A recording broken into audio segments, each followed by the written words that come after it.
Rosh Chodesh. And Menachem. I was a Brit Milah, yes. But children, today starts the new month, the month of Menachem Av. Anybody know what important event happened in the month of Av? Raise your hand. Yes, Yasmin. Yes, Mandela. Yes. What happened, darling? Tell me. You're right. It was on the 9th of Av. So we're going to learn the story today that led up to it. There was a man. His name was Ploni. Ploni lived in the land of Israel. Yes, he was Jewish during the days of the Bet Hamikdash. Yes, sweetie. I cannot see it. So move to the side, darling. He lived, move a little to the side, Neshama. Sorry. He lived in the land of Israel during the days when the Bet Hamikdash stood. And children, back then, kings from all over the world would send a korban, like a cow. Can any of the little kids help me? What sound does a cow make? Thank you. They would send a cow every year to the Bet Hamikdash, and they would ask the great holy rabbis, and all the different kings would say, please, can you bring up my cow on the altar in your holy Bet Hamikdash? Please pray to your God that I should be a strong, powerful king. And the rabbis would say, of course. There was one king, children, I believe it was King Nero from Rome. And he'd always say, yeah, I really like the Jewish people. I believe they really love me. Every year I choose the best cow out of all the cows that are in my country. And I send the cow as a gift to the Bet HaMikdash to be brought up on the Mizbeach as an altar, as a present for Hashem. Now, the Jewish people lived in Israel, children, and they were big rabbis, and they were great soldiers, and there was one very, very rich man, like I told you. His name was Ploni. And Ploni says, servant boy, come here, servant boy. And the servant came and he said, yes, master, what is it? I'm making a big party. I want all the important people to come to my party. Oh, yes, master, I'll take all the envelopes and I'll deliver them. I'll go invite everyone. And Ploni said, yeah, make sure you invite all the great rabbis, all the princes, and all the generals. I want all the most important people at my party. Oh, sure, master.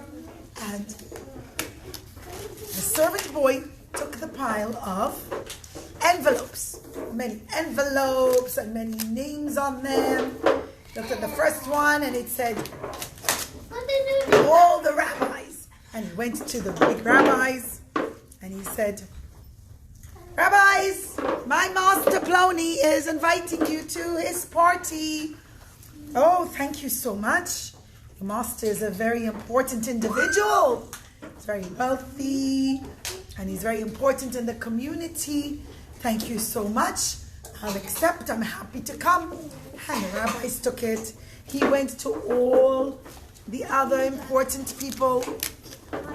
He went to all the generals and he had a whole stack of invitations that he had to invite. Oh, I know the story. It's good. It's good if you know it. You can always hear it again, children.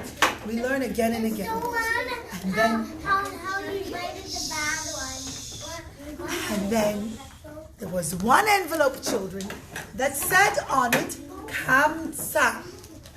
And the servant man, no more comments. The servant boy looked at it and he said, Kamtza. Okay, let me go to Kamtza's house. Now, children, there were two men whose names were very similar. One man, his name was Kamtza, And the other man, his name was Bar Kamtza. Almost down to the same. Kamtza and Bar Kamtza. And Ploni loved Kamtza. Kamtza was his best friend. But the man he hated more than anyone in the world was Bar Kamtza. The two of them always fought, but they fought for no reason. They didn't even know why. Why don't you like Kamtza? People would ask him, hey Ploni, why don't you like Kamtza? And he'd say, I don't know. I've just hated him from the time I was very little. He just rubs me up the wrong way. He irritates me. I don't know. I don't want him to come. I don't want him to come to my party. And people would tell him, Ploni, you should be friends. No, I don't want to be friends with Bar Kamtza. And people would ask Bar Kamtza, and they would tell him, hey, Bar Kamtza, how come you're all the time fighting with Ploni? What did he ever do to you? And Bar Kamtza would say, well, I don't even remember. It was so long ago. I just know that we're enemies and we fight. And we just don't like each other. Children, they had lo aleinu what's called sinat chinam. Hatred for no reason. It was very sad.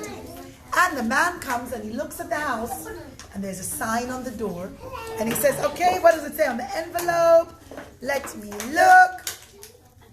I say, yeah, okay. Kamtza, good Kamtza. And he looks at the envelope. And children, he sees Kamtza, but it didn't actually say Kamtza. It said Bar Kamtza. He went to the wrong house. And he knocks on the door. Knock, knock. And Bar Kamtza opens the door. And the servant boy says, my master Ploni, he's doing a very great party. He wants you to come. Really? He wants me to come? Oh my goodness. Maybe he wants to be friends. We've been fighting for so long. Oh, I'm so happy. Oh, wonderful. Thank you so much. And he took the invitation and he opened it. And he said, oh, it says there's going to be a big party. Yay. He kept the invitation in his pocket. And the day of the party came and he bought himself nice clothing, especially good, beautiful yarmulke and everything. Lo and behold, yes, he was Jewish. He arrives in the party. But instead of being happy to see him, Ploni says, what are you doing here? Why are you here? And he starts to scream. Children, all the people in the party were hearing him. And they're saying, oh, I'm a prince and the Jewish people can't believe this. Ploni is screaming away. I'm going to pretend I didn't hear. So embarrassing. I don't want to be part of it. And children, the rabbis who were there also got embarrassed. They said, oh, fighting together isn't a nice thing. We'll just close our eyes and pretend we didn't see. And Ploni starts to scream at Kamtza. And he tells him, Kamtza. Bar Kamtza. Apologize. What are you doing here? Why did you come to my party? And Bar Kamtza says, look, you gave me an invitation. Even my name is on it. And Ploni says, give me that. Let me see. Opens the invitation, looks at the envelope. He says, you fool. Doesn't say Kamtza, Bar Kamtza. It says Kamtza. The one who was supposed to be invited was my best friend Kamtza. Not you. You are Bar Kamtza. I don't want you to come. Oh, leave and get out. Go out of my party. And so Ploni, Bar Kamtza starts to offer money. And he says, please don't throw me out. I will pay for the food I eat. It doesn't cost you anything. And Ploni says, no, get out. He gets all red in the face. I don't want you here. Leave my party. So Bar Kamtza says, okay, I will pay for half the party. And he starts to take out a whole box. He was very rich, Bar Kamtza also. And he says, I have lots of money. I will pay for half the party. But again, Ploni says, no, get out. I don't want you here. And children, all the guests were there, all the important people. And people were saying, oh my goodness, can't believe it. Those two are fighting so much. I'm an old lady. I remember they've been fighting ever since they were little kids. They're still fighting. Oh, I'm not going to interfere. I'll have nothing to do with it. And children, everybody, all the important people, the rabbis and the leaders, all said, whoa, they keep fighting. So embarrassing. I can't believe them. And Bar Kamtza realized that everyone's looking, but nobody is standing up to defend him. No one is saying, Ploni, stop it, it's not nice, stop fighting. Nobody. As great as the rabbis were, and they were very great, they thought, you know what? Let the two of them just fight between themselves. We're not going to interfere. We'll just keep our eyes down and not take sides. Now, children, and sometimes it's okay not to interfere, but sometimes when we see somebody else getting hurt, we need to get up and say, stop, don't embarrass him. We need to stand up for each other. We need to defend one another. And children, Ploni tells them, and he says, and Bar Kamtza says, I will pay. He takes out tons and tons of money. And he says, I will pay for the entire party. And Ploni says, no, I don't want you to come. Get out. And he kicks him out of the party. And Bar Kamtza goes home. And he's very sad. And he stops to think. And he starts to cry. And he says, oh my goodness, everybody was there and they saw me get ashamed. All the rabbis saw. And the more he thought about it, the angrier he got. Bar Kamtza became very angry, children. And he starts to get angry, not just at Ploni, who kicked him out of the party, not just as Ploni, but also on all the rabbis and leaders at the party. He said, nobody stood up to defend me. Nobody said, don't do that to Bar Kamtza. And he says, I know what? I'm going to go to take revenge. Not just on Ploni, but on all the leaders and all the rabbis and all the Jewish people. Children, although Bar Kamtza shouldn't have gotten offended, shouldn't have been insulted, it's not nice to insult people, he shouldn't have taken revenge. And he comes to do that. And what does he do? Children, he travels all the way, he goes on a big ship, and he travels, all the way from Israel, where the Bet Hamikdash stood. He travels on a ship, and he goes to Rome, children. And he travels to Rome, and when he comes to Rome, he goes to the emperor, and he says, and the soldiers there, they said to him, so what do you hear? Why did you come, Ploni? Bar Kamtza says, oh, I came to warn the king, the Jewish people. They are planning a revolt. They're going to fight against him. They're going to make a big war against Rome. Oh, that's terrible. The king's going to be so sad to hear that. Come in. And he goes to the king, children. He goes to Emperor Nero, and he tells him, Emperor, the Jewish people are planning a revolt. They want to make a big war. They're collecting many, many soldiers to make a big war against you. Now, children, this wasn't true. The emperor became very sad to hear that. Bar Kamtza, children, made it up. It wasn't true. And the king said, every year I send a cow to the Bet Hamikdash. I send it to be brought up as a korban to Hashem. So the Jewish people should pray for me.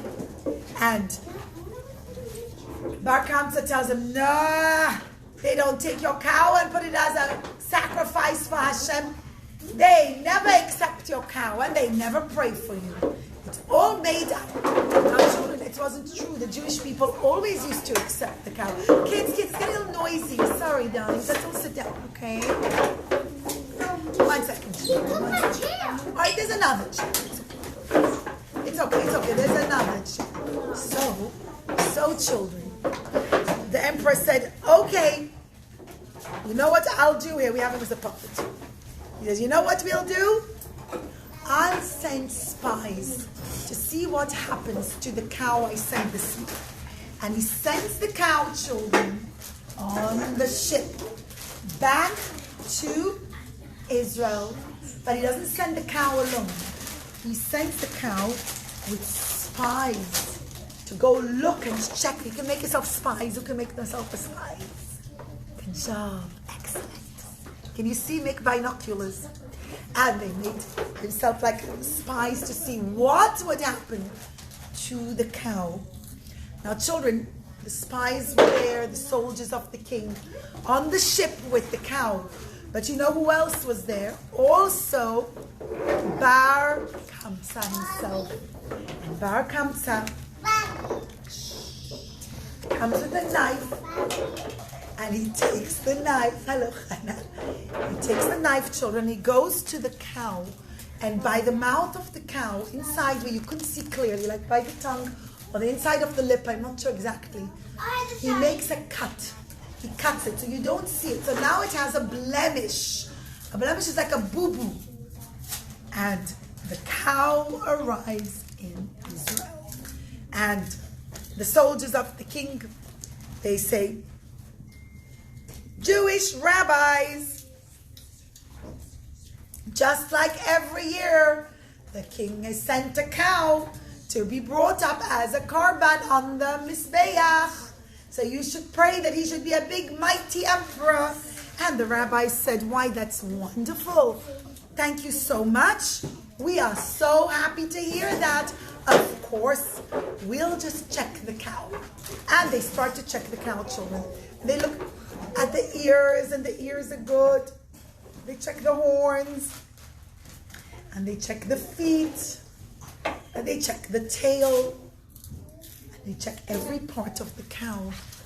Then the rabbis look at the cow's mouth and they say, oh no, this cow has a blemish, has a boo-boo. And you can't bring up a korban to Hashem that has a blemish. And the rabbi said, oh no, what should we do? And children, the rabbis among themselves began to disagree. One rabbi said, we should bring up the korban in any case because we're going to make the king angry. And another rabbi said, no. Then people will think you can bring up a korban to Hashem that has a blemish on it, that has a boo-boo on it. No, we can't do that. And children, it was sad. Even among themselves, the rabbis couldn't decide what to do. And in the end, the cow was not brought up as a korban. And the rabbis even said, then maybe we need to take Bar Kamtza and make him pass away because he's going to cause problems for all the Jewish people. And again, the rabbis disagreed. One rabbi disagreed and said, no, you can't stop Bar Kamtza if he wants to go back and tell Emperor Nero that we didn't bring up his cow, then we should just leave him. Children, it was a mistake. The Jewish rabbis should have decided together what to do. Everybody decided differently. And children, Bar Kamtza goes back to the emperor and he says, see, I told you. The Jewish people didn't bring up the cow as a korban. The Jewish people don't like you. They don't want to pray to God to protect you. They are not friendly to you. And Emperor Nero got very sad, children. Emperor Nero sent his armies to come and surround Jerusalem. And children, eventually, I believe it was his son Titus. Because I might be getting the emperor's name wrong, I'm so sorry. But eventually, King Titus sends all his armies and they make a big war and a big fight. And on the 9th of Av, they come. And children, it was very sad. They made a very big fire that destroyed the Bet Hamikdash. They burnt the whole thing.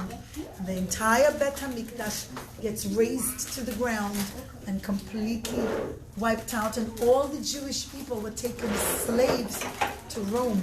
And children, all the expensive things from the Bet Hamikdash, all the fancy things, the gold and the silver and all the things that the Bet HaMikdash had in it actually land up in Rome.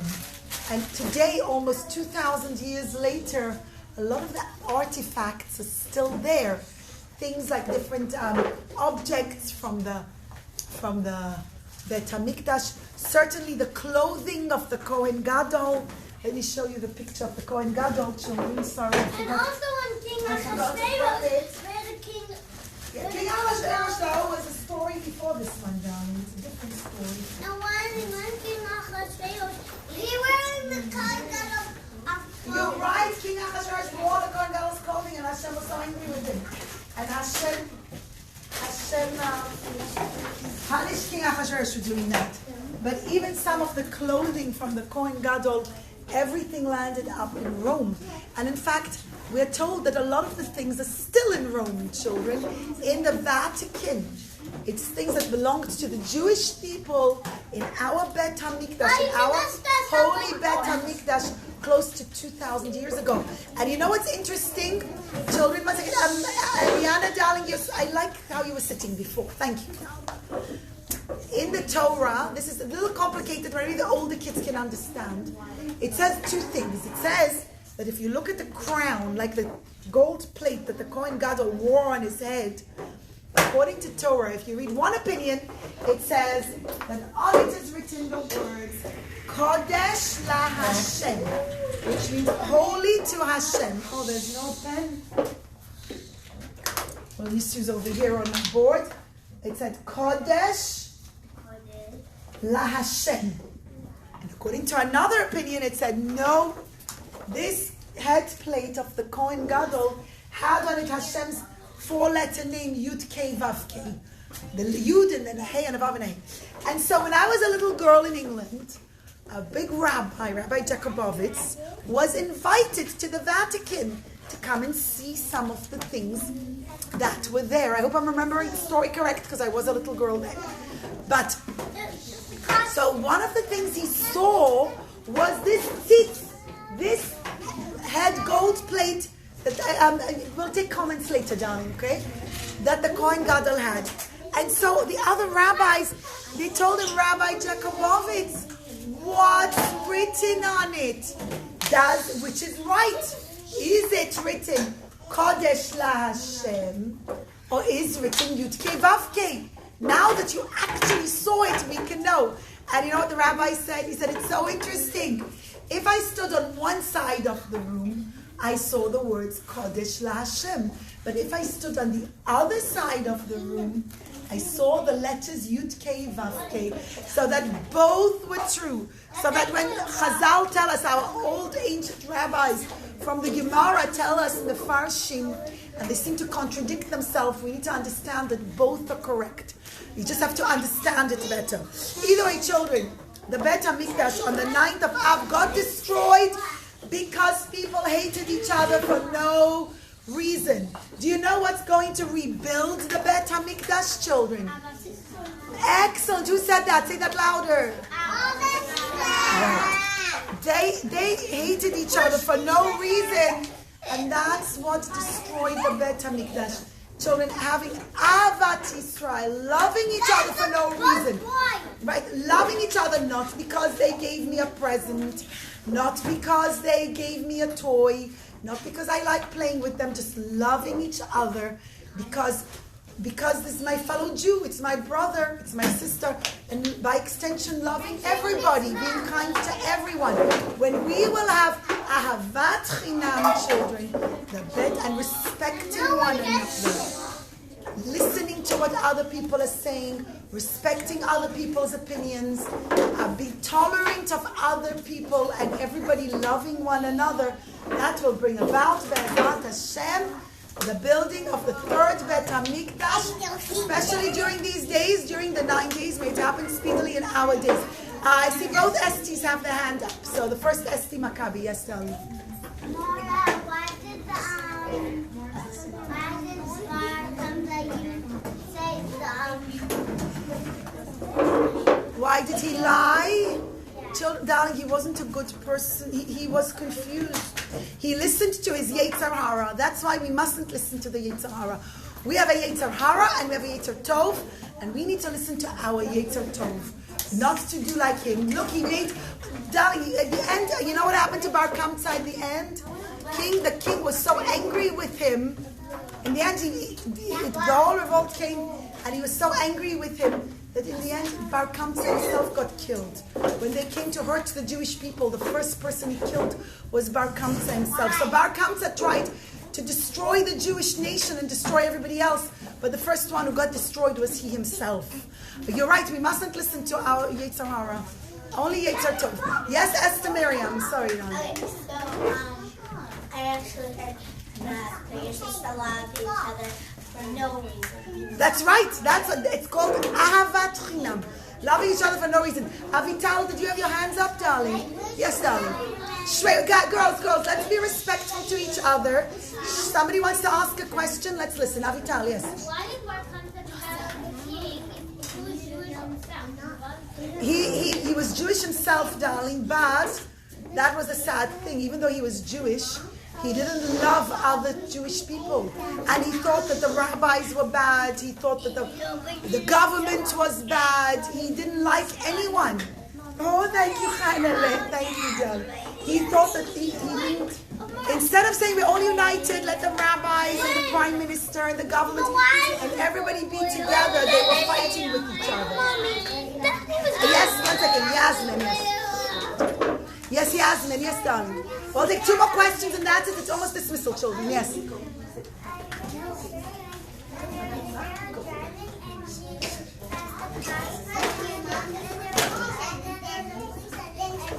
What's your name?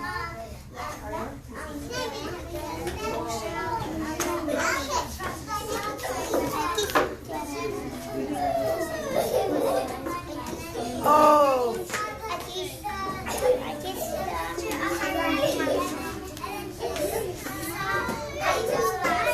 That's beautiful story, darling.